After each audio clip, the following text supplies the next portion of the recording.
On the air, episode 123.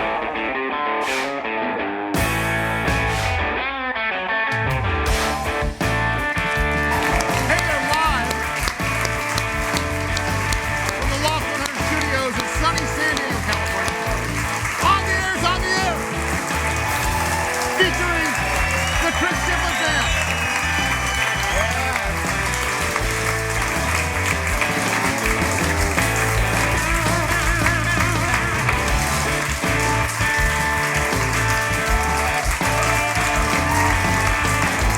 Do you guys know who that is? Do you know who that is?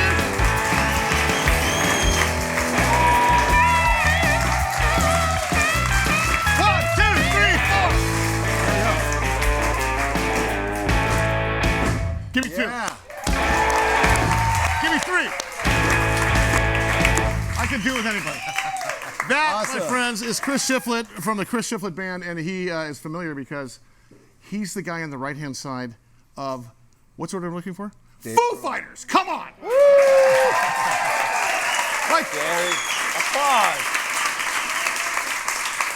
Like, he was on tour like yesterday.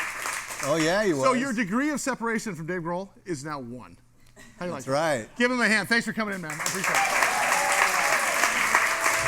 They have But we should say this.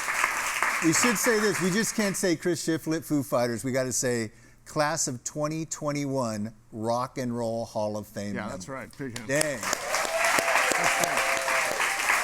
Also, this coming Thursday, on the 24th of the Belly Up Tavern, these guys are headlining there. I'm going to be there. Tommy's going to be there. Please go buy some tickets. But they'll be there all for your very own. And you're not playing my guitar there, pal. You have to leave that here. Hey. Taking that with me. Well, it's great to have you. Give me a live audience a big hand. You guys are great for coming. Thanks. Hey, should we bring out the guests? Yeah, so we've got kind of a business and music show going on today. We're going to flex our muscles, all the people we know, but it's really interesting because it's a very prescriptive business, as we're finding out with my own band, and it's also, these guys are just guys, and they're cool guys, and they're great guys to hang around. But it seems like when you're watching Foo Fighters or Rolling Stones or anything else, these guys are untouchable. Guess what? He's right there. You can go up and touch him. Just a regular dude. Get his number. Don't touch. Don't touch. Don't touch. All right, here we go. All right. Hey, Chris, can you play some music while I introduce the guests? You got it.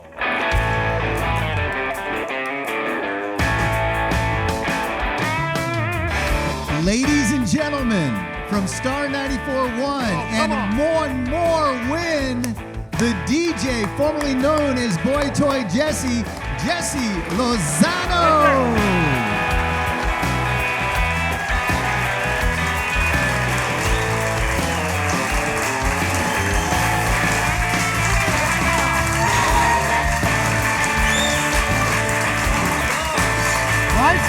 Come on. What do you think? This place has new studio smell. You know, That's like right. car smell? Wait, I'm very intimidated by the house band. You know, That's right. I've got a great house band always, but this is like another level. I'm starstruck by the house band. Well, said the heir apparent to Ryan Seacrest, ladies. Thank you very much. He really is. Thank you very much. Have you played Foo Jesse, Fighters on your airwaves? I have, of course I've played Foo Jesse's Fighters right over my career. That's no problem. I've played, And now yes, right here. and someone's getting a really nice look at my butt. I know that. Of course I've played Foo Fighters. Not only have we played Foo Fighters, they're going to be performing at the iHeartRadio Music Festival. And I'm usually one of your hosts out in Vegas for 2 crazy days in September. That's cool. This is going to be a good show today. I think Absolutely. you should wear the Tom Cruise flight suit for that show. No. I do think you need to come up with a good idea for me to wear How something. about an on-air robe? You have a robe. I do have an official on-air robe that I could wear on stage. How in many Vegas. appearances for you? This should be appearance number 10 or 11? 11? Yeah. It's the pancake appearance. All right. But we have more You guests. got a gift card to IHOP. Ladies and gentlemen, he's a San Diego icon in the music and action sports world. Original manager of Blink-182. Current manager of the Sully Band. Give it up for Rick Devoe.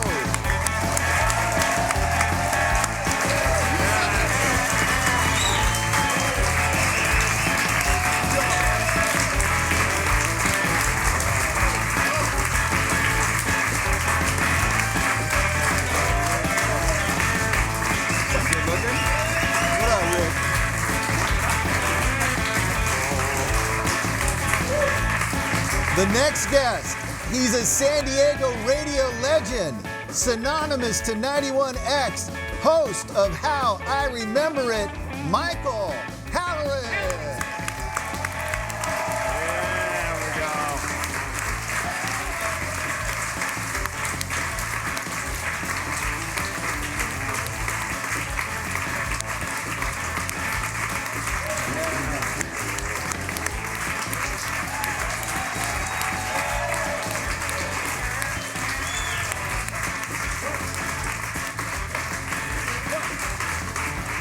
You said tacos with Shiflett. You didn't say television show. That's it. Chris. Have a seat. Have a seat. Hey man, we're close to the. By the way, 1980 called. They want their 91X sticker back. All right. For you. We have one more guest to bring down. He's on stage right now. From the Gimme Gimmes to the Foo Fighters, inducted into the Rock and Roll Hall of Fame, class of 2021, Chris Shiflett. Come on.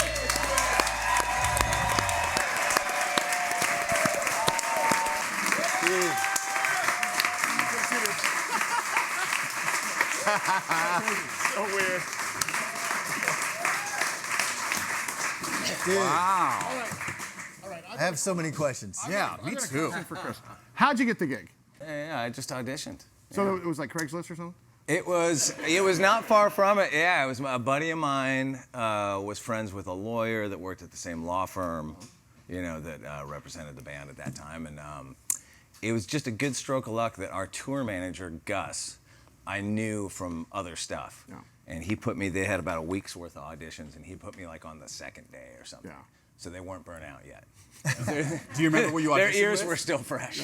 Do you remember what they had you audition with? Was it a Foo Fighters I song? do. or- I'll tell you, it's funny. I mean, it's a like a sign of how long ago this was. They sent me a cassette tape. This is in the 90s. Yeah. Was it a and mixtape or just a? It was basically a mixtape. Yeah, it was a song off the first record, song off the second record, a song that I hadn't heard yet off the third record because it wasn't out yet. Yeah. And then a song from like the Godzilla soundtrack, like kind of a trippy. I think that was like the curveball. Just song. out of the blue. Yeah. And it was those 4 songs. And so how does that work? You get to take a peek at that cassette, spend a week on it, and then go audition, or was it day of they gave you the cassette? Like, are you in your bedroom? Well, it's In your funny. wood Yeah, shedding? that was exactly what it was, because I was actually I had just made I was in a band called No Use for a Name at the time. Yeah. And we had just made a record, and we were just about to go out on tour with Dance Hall Crashers. And Dance Hall. And I was actually, like, before we were getting ready to go hit the road, I went out to go visit some friends in New York. So I was out there, like, kind of on vacation, just crashing on my buddy's couch. And I got that call from, to go audition. I thought it was a joke at first, obviously. Right. But yeah, I just... Now, do they sit there, like they have a mixing board here with glass, and you walk in, and you're by yourself, and they're like sitting back? No, I mean... Thanks, we'll call you. You hear about those kind of auditions, like, but it was not like that at all. It was kind of like a band practice. It was brief, but like, we probably sat around talking more than playing. Which I'm sure they wanted to do, because you got to do the chemistry thing, and then is he cool? Is he going to fit in? We're going to be traveling everywhere. It's Right. Yeah. Okay, I got a question. Yeah. So there's a famous story. David Grohl says, hey, I was just hanging out with my band, and my cell phone rings, and it's a guy named Paul McCartney. And Paul says, hey, I want to come down to the studio to see you. And he's with you, I think. And Paul McCartney comes in with a ukulele. Were you there? Do you remember that? The first time I ever met him, and I think it was the first time everybody met him, was he came by. We were recording it we were recording a Wing song at Abbey Road, actually. Dude. And he came by and said hello, and of course, it's Paul McCartney, so everybody's just like jaw on the floor. Yeah. It's amazing. Rick Devoe here founded Blink-182. Maybe you've heard of him. He's the guy. Give him a hand, please. Yes. So, He wrote all the songs. He's my Svengali as well. so a band manager is different from the booking agent, right? Correct. Different from the lead guy. So what's a band manager do? What's your responsibility? Like, what do you do for us? That's a question bands often ask their managers. Yeah, that's true. Band managers usually plan out everything from getting the record, really, putting the team together to put out an album. Once the record is produced, then we work with the agents and tell them hey, we want to put a tour together, and if it's market specific, like in the U.S. and that kind of stuff, we'll hey, we want to tour at this time, and want to support the album. And then So it's a relationship job. it's a relationship job, and making sure band members want to come and they'll pull over and hey, you got to hear this new song. I mean, one of my most fondest memories was with Blink was Tom called me over. He's like, hey, come over, and I went to his house, and he was coming down the stairs, and he was with his acoustic guitar, and he was singing All the Small Things, like the beginning of All the Small Things. But he also pitched you. It was really cool. For several weeks, also, right? I mean, you were working for a major concert promoter. Yes. And he was filling up. I forget the name of the venue. Yeah, he was filling yeah. up 400 people a night. They say, hey, look at me. If I can fill up 300 people here in San Diego, I can fill it up in New York City. Look at me, look at me, look at me. So he's literally pitching you. Right. Yeah. No, I was promoting a lot of punk rock shows in San Diego. And I was able to promote some really good bands. Oh. Actually, some with my friend Paul Gomez right there. Bad Religion. Bad Religion. But you guys were just kids. Yeah, like 3 days later, How he had did the you know MTV what to Music do? Awards. It was crazy. Well, I'm a surfer first and foremost, and I started trying to figure out how to plug music in with surfing so I can get free stuff. I mean, that was really it. And yeah, this is not a high-paying sport on the bottom. Paul Gomez there was working at Billabong, and he identified that I had something special. And so we started putting tours together with Taylor Steele, who made surf movies, and I just plugged all my bands in, and we just caused mayhem all over the country. Now, And MTV. Well, wait a second. If you think about that, everything. There's so many stories from Vans, the Jets, but the way I met Tom, to your question, was I was working at Bill Silva Presents with actually Lisa Clifford. Where is she? There she is. Lisa right here. From Make-A-Wish Foundation, give her a big hand right there. And I was in my office. It was weird to say I had an office because I worked out of my mom's house. Someplace to keep your fins in your house. And the lady was like, hey, there's a kid out front. He wants to meet you. His name's Tom from Blink. And I'm like, yeah, send him in. And he came in, and he's this tall kid. He was 18 years old, and he was driving cement trucks. And he's like, dude, you promote all the raddest shows, like you did Green Day and Sublime and No Effects and everything. And he's like, we're Blink. We can sell.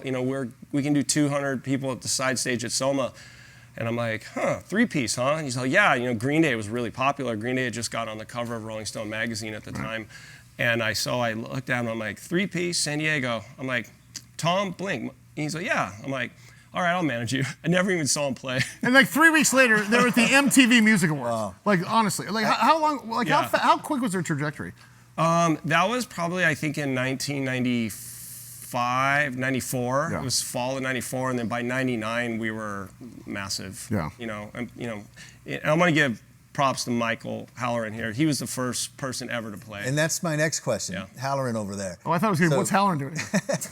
So we got I Blink. thought I was coming for tacos with you. They said, hey, do you want to do So wait a tacos minute. with Chris Shiflett? And I said, yes, where are we going? Gave me this address. I show up. So Tommy's Blink 182, Jason Mraz, a woman named Jewel, Yeah. they always mention you. My question, I pay them for that.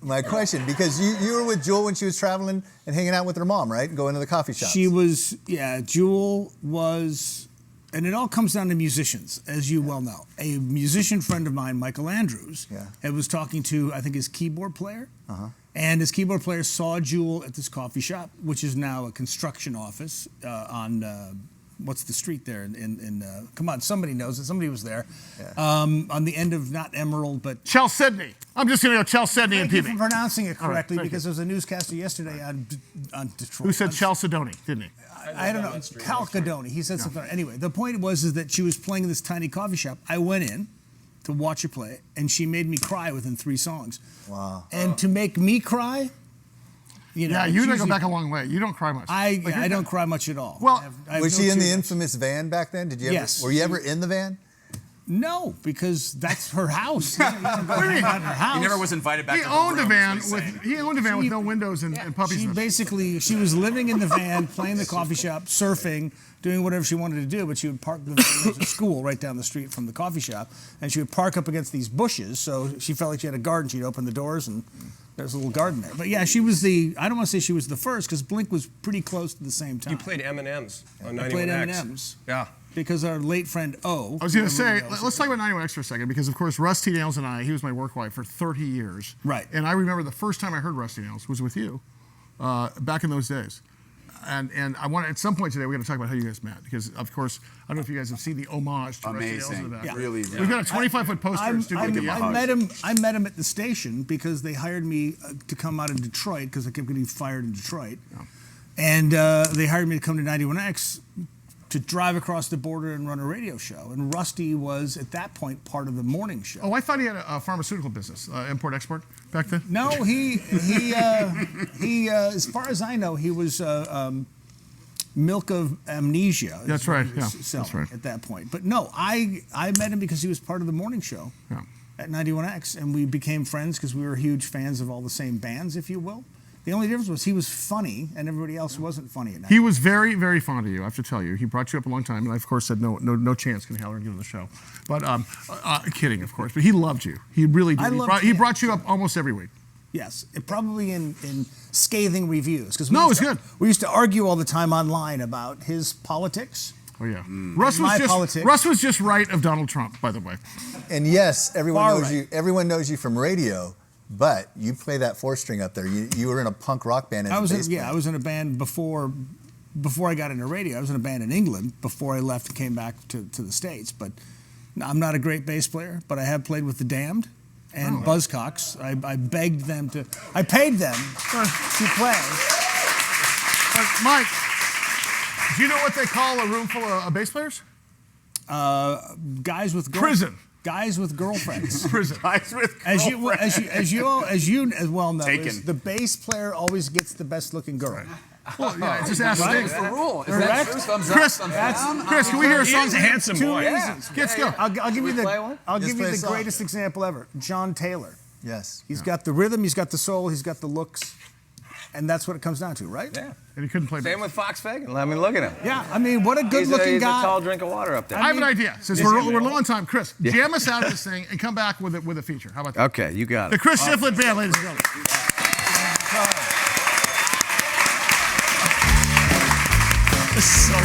Got my guitar.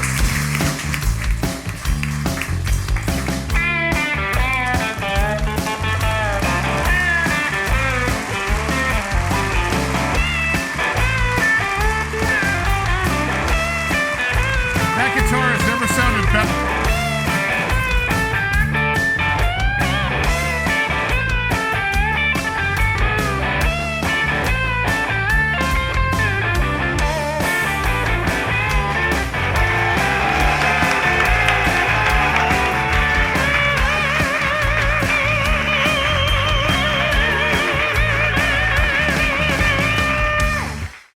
Ladies and gentlemen, the Chris Shiflett Band.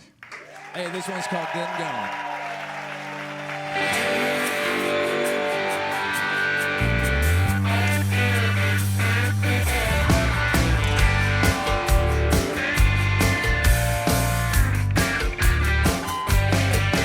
Hey, Kenny, I heard that you passed away. Just another Saturday night misery.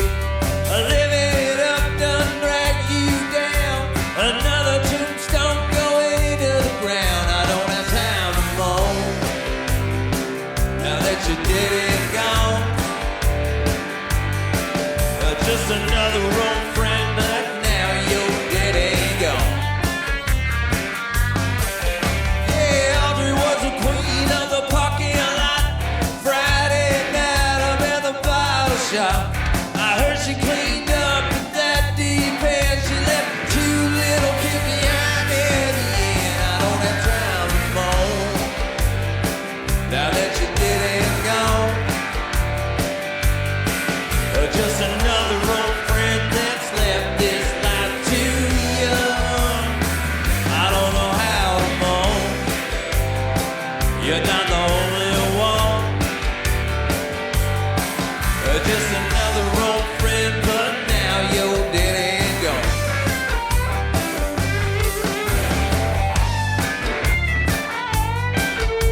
Well, just another old friend, but now you're dead and gone.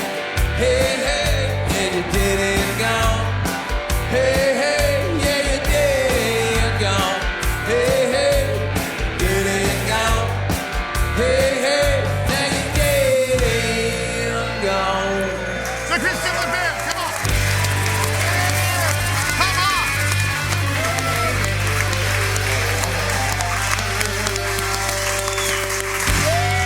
Yes.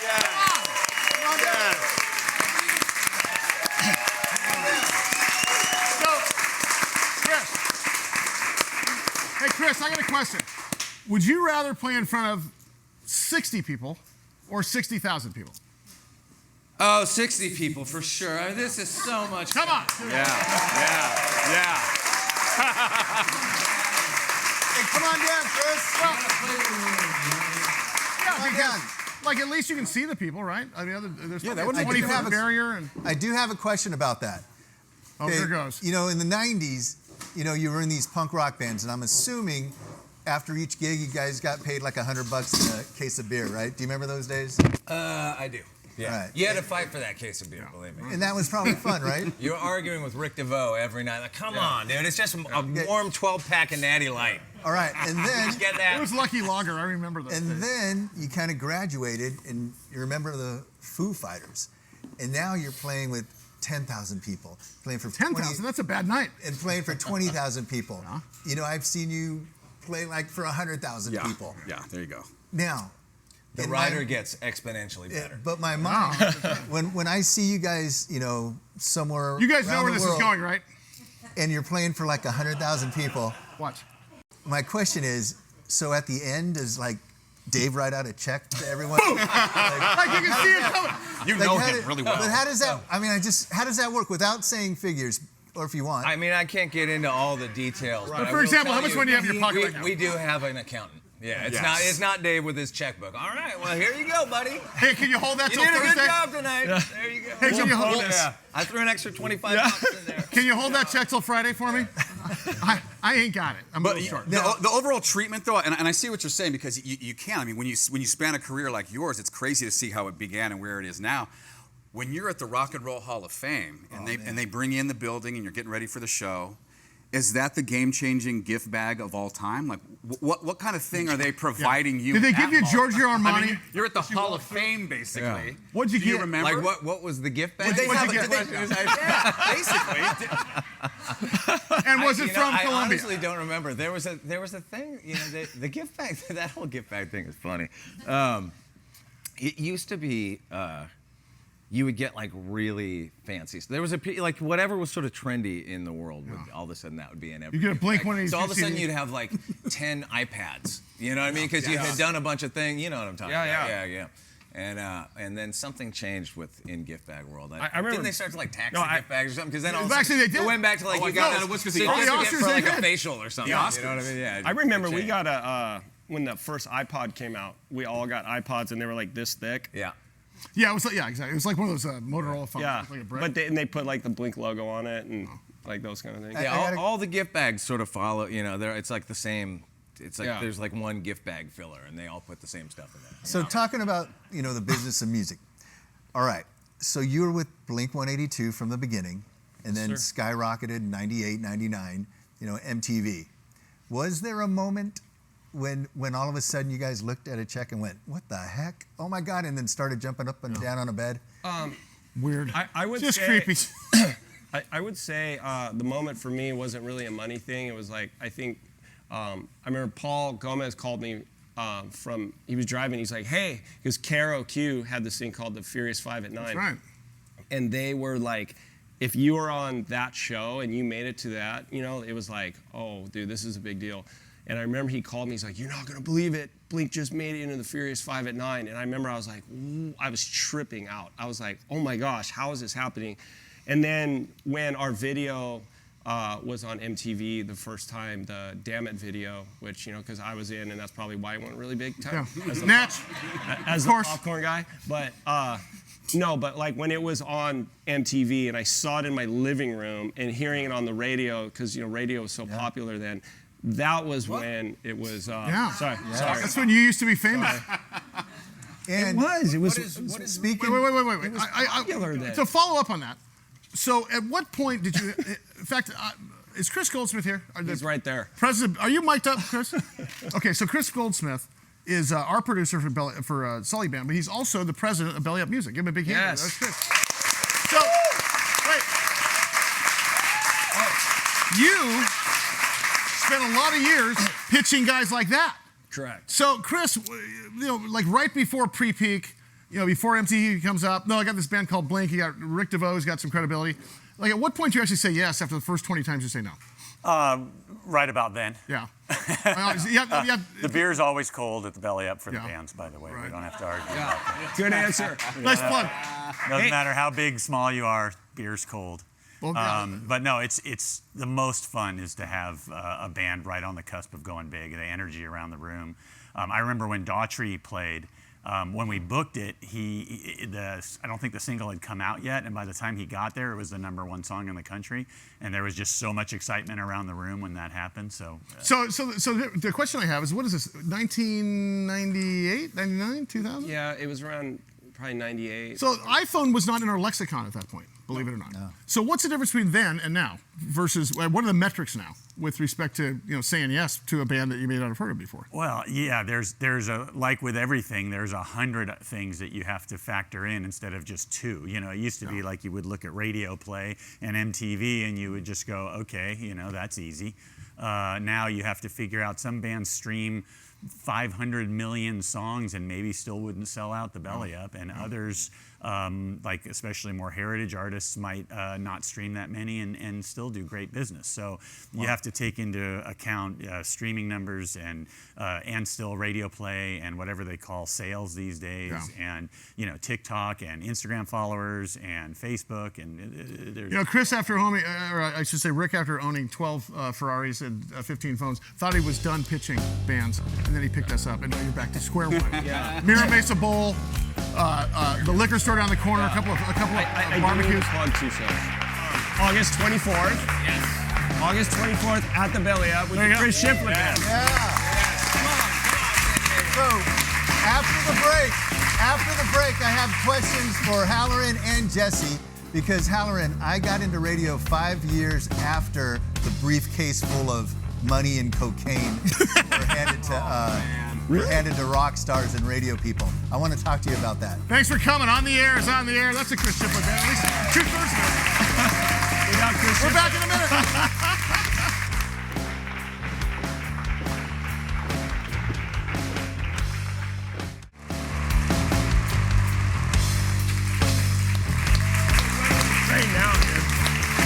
Look how stoned. Hey there, on the air is on the air. Welcome to the program.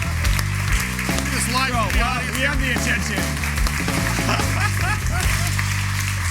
Can I also point out, have you guys seen our bottle service up here? We call that Up in the Club.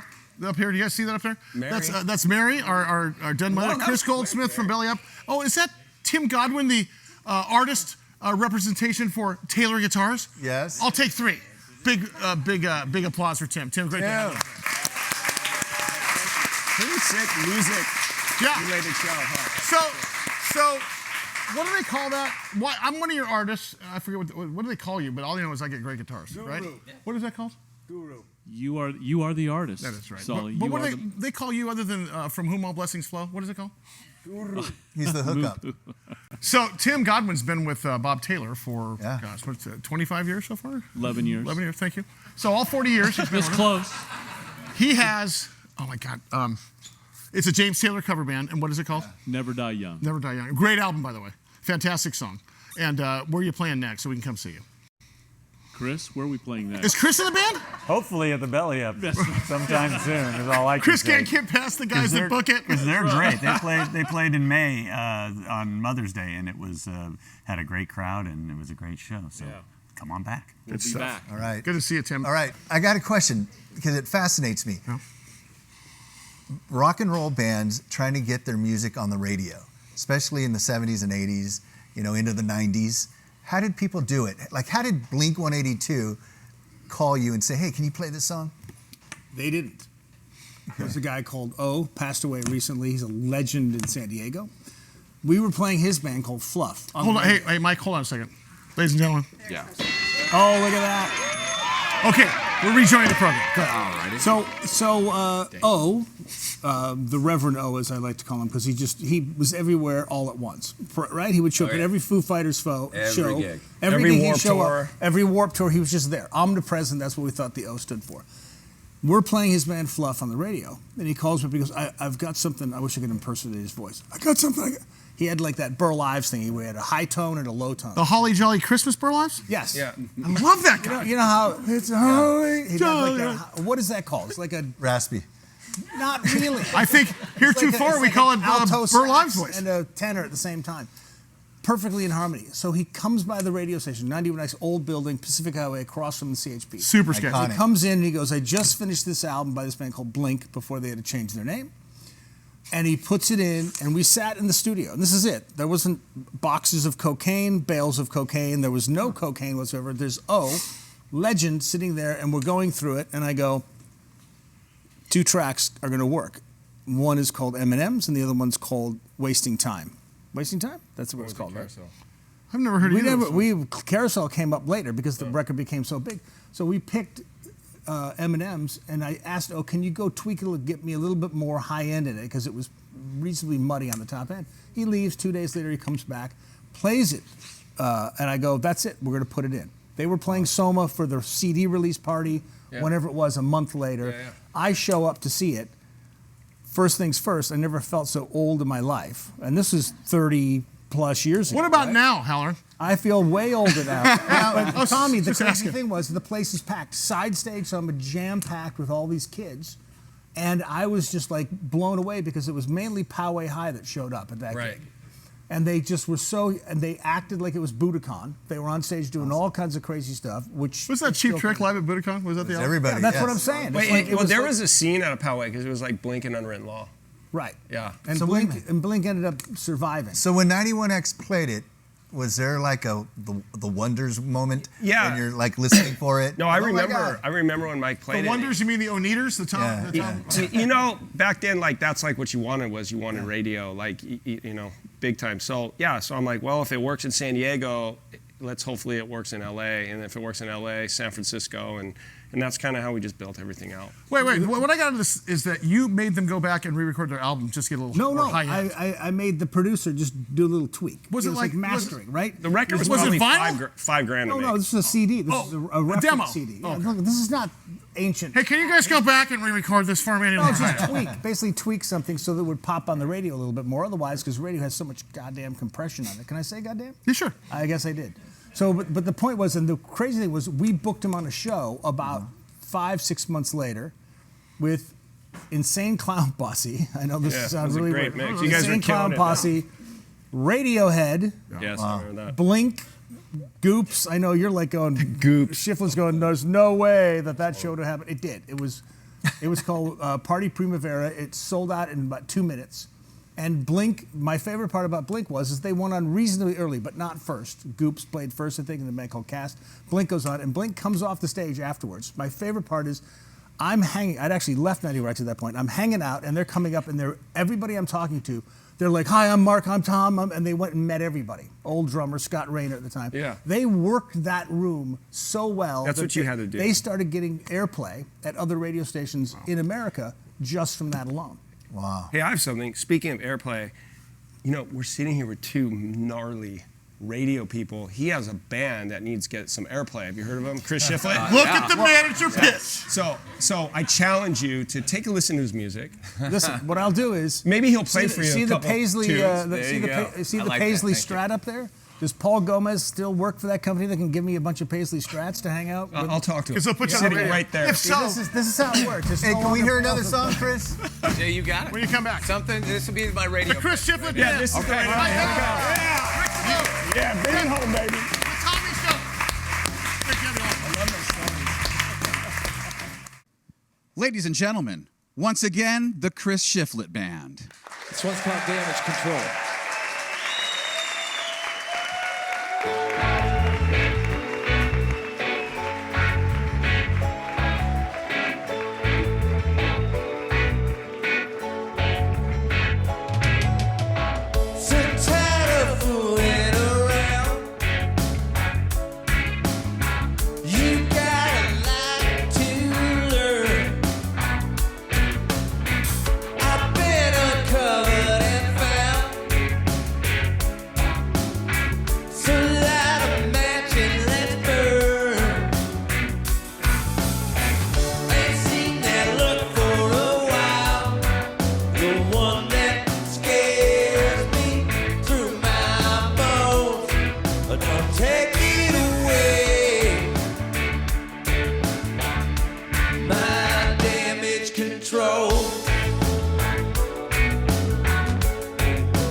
That's the guy from the Foo Fighters. Yeah. And also the Chris Shiflett Band. Can I say one thing? He's playing this Thursday at the Belly Up Tavern. So pick up your tickets and we'll see you down there because we're definitely going to go. And that day is also Tommy's birthday. This is from this is from Aerosmith. Drop by. Cheers. So good, bro. I love that song. Thank you. I love that song. That's a good song there. Golly, that's a Dude, good song. I have so many questions. come on. Wait, I got a question. You guys go viral all the time with when you guys bring up a fan. I want to ask you a question. The dude with the Kiss makeup that you guys brought up and he started jamming. I think that was like rehearsed. It had to have been. Everybody thinks that. I swear to God, it was not. We have never rehearsed one of those things. And that's usually the beauty of it, is like the person that jumps up there is maybe eager beyond their ability. Wait, is it someone jumping But up that there? guy killed it. That guy, he killed it. But do you have someone in your circle that is really good at identifying who in the crowd would be best to go up, or they literally just jump up? Or singer. Because Because the first one ever was that little kid who nailed it. Nailed it. I mean, just crushed it. And you would never know. The ones that I remember, though, are the ones that they don't, that it just is like a crazy fail. Oh, yeah, those are the best ones. The Metallica Those are my kid. favorite Like ones. William Hung on American Idol. And And then recently on my feed, I saw you jamming with Rick Astley. How is that? You guys did Never Gonna Give You Up. Oh, yeah. It was rad. I mean, he's awesome. That guy's super cool. I forget where we were when we first did that. Like at a festival in Japan or something.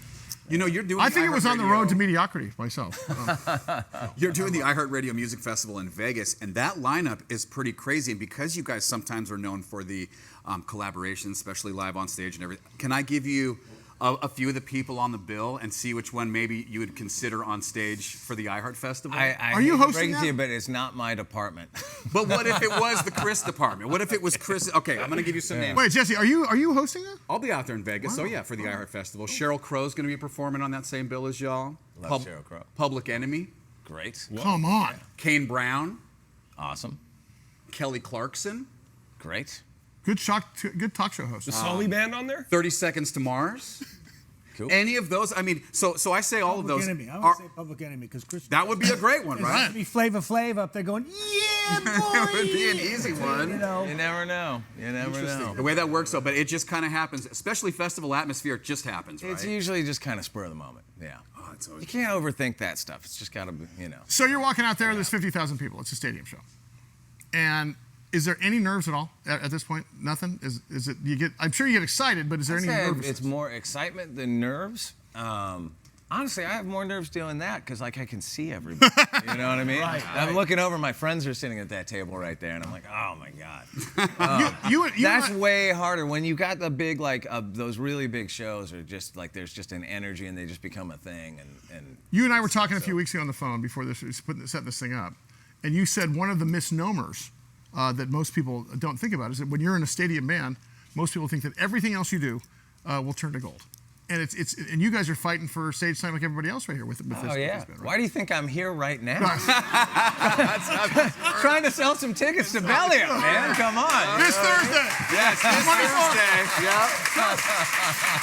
Exactly. Yeah, no, I mean it's true though. I mean, people do tend to think that that if you're in a big band that when you go do your own thing, it's just going to be instantly just as big or close to it or something. And I mean, you see my van parked out. Yeah. Where like this, I get both worlds. I go out and do my little van trips, and then I get to go be pampered and Well, and while I think contacts are important to know people in the business, it doesn't necessarily mean that you have success. Right. I mean, I played with Nathan East. I played with Steve Ferroni. I played with Rome. We wrote 4 songs with Rome from Sim Sublime. I couldn't get arrested outside of Carlsbad. I mean, we're super popular in San Diego. I can help you get arrested. But honestly, we have a great footprint in San Diego. The minute we get out of here, doesn't matter who I play with. That's Chris Shiflett Band. Come on.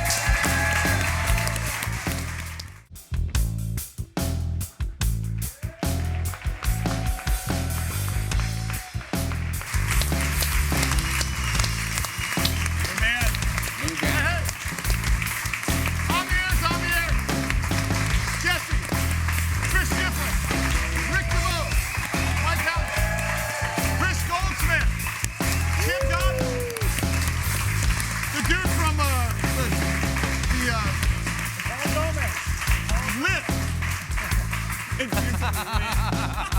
The dude from Panic at the Disco. Very good. All right. Thanks for coming. Hey, Chris, I have a question. Hit me. How do people get your music? Okay. Chris Shiflett. Well, I'm about to put out a record in October that's called Lost at Sea, and I got a few songs that are out from it now, including the ones that we played. But you can, if you go to my website, chrisshiflettmusic.com, you can find the pre-orders and stuff, or there's a bunch of stuff up in Spotify. But if you want like actual stuff, we have all these great like pre-order bundles and football scarves and all that stuff. And click the link in bio on your Instagram at Shifty71, right? Exactly. Can't forget to click the link. You're like a marketing bio, yeah. You're like a social media manager. If you pretty much click the link in bio on any of my social media, it'll take you to somewhere where you can buy something. See? Yeah. This Thursday at the Belly Up Tavern. Tickets are still available, so pick up some tickets at bellyup.com. What time are you guys going? God, that's a good. What time do we go on? Hey, Chris, Does anybody know? when the mood is right, I guess. Yeah. But I should also mention we're playing with a band from down here called Trouble in the Wind. All right, very good. Well, we'll be there on Thursday to cheer you on. Awesome. And hopefully we can get some of these guys down there, and you guys can support these guys. But By the way, your song, fantastic stuff. The one you played earlier. There it is. Amazing song. Oh, thank you. It's a full San Diego song. You hear that, Jesse? 100%. I think I got a commitment out of him. Easy. On Star? Yeah. Yes, And he's easy. got one from me too. By the way, from me too. And as it pertains to getting music on the air now, another unique thing that happens, and I'm sure you've seen, Chris, is that I could get on my TikTok and do a lip sync of your song. You'll get the credit for it, and I'll still expose it to my audience. That is so wrong. Let's do one live. Let's with all them do when that. we're done. Yeah. That'd be cool, Let's right? all do that. But that's the new way to get music out there. Here's the problem. Because you'll wear some sort of a leopard dancing step. Bro, I know how to get do the like beats. one That's of- correct. Yes. Do some sort of West Side Story dance in the middle of it. But I do love that part. Do you notice that too? Will you guys? I'm sure the Foo Fighters make a song, and then you realize, oh, there's a million people that have done a recreation of a video at their house, but you get the credit because TikTok and Instagram have figured out a way to integrate your actual music. Yeah, I just notice it from how my kids listen to music. Yeah, You know, when they'll be listening to something, Brilliant. you know, where'd you hear about that? And they're like, oh, I heard it on TikTok. My neighbor did a lip sync in their backyard to your song. Right. Like yeah. whatever. Like yeah. Exactly. How many times have you done a lip sync to a Foo Fighters song? I'm gonna do my first one. I'm not gonna lie to you. Well, I'm a Justin Bieber. I'm a Britney Spears. Oh, wow. You're Would gonna catch a anybody little ever BTS. say that out loud? You're gonna get a little BTS. Can I get BTS? Right? See, I know how to do it. I know how to do it. I'm like, For me to get clicks with Foo Fighters, I have to get invited on stage to play the tambourine or something, boy, and yeah. then we go viral. I knew we were leading to something. would anybody ever say that? I'm a Justin Bieber. No. Like, there's not a single hand. I'm a Justin Bieber fan. I watched him from the first day. Poor You kid. got to admit that Tommy was when you said BTS, he was thinking Bachman Turner. Sure, overdrive. Behind the scenes, where do we? Bachman Turner's Sex Drive. What is it? What is this band? Hey, can we hear another song? Absolutely. You guys want to hear Chris another Shiflett song? Band, come on. Can you play BTS? Yes. A little Bieber. A little BTS from the Chris.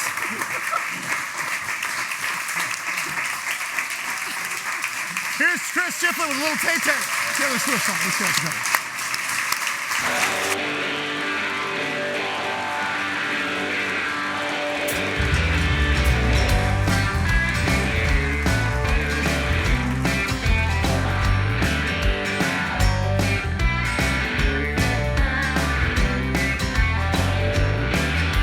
I walked home all the way from East Beach with an oil spill sticking to my feet.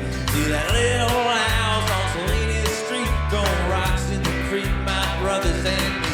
Yeah, Mom held it down on a county way. Good clothes on her back, some food on our plate. Every Saturday night, mariachis played. I listened through the window to the lowrider sway.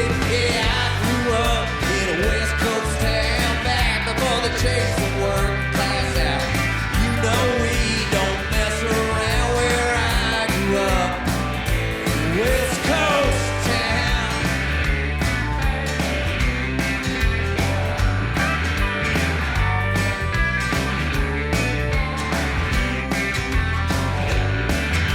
Fourth of July, Ledbetter Beach. Saw that digging in my lungs so deep. I chased her all night, but she couldn't see. It was paradise, but I had to leave. Yeah, I grew up in a West Coast town back before the chase of work passed out. You know we don't mess around where I grew up. In a West Coast town.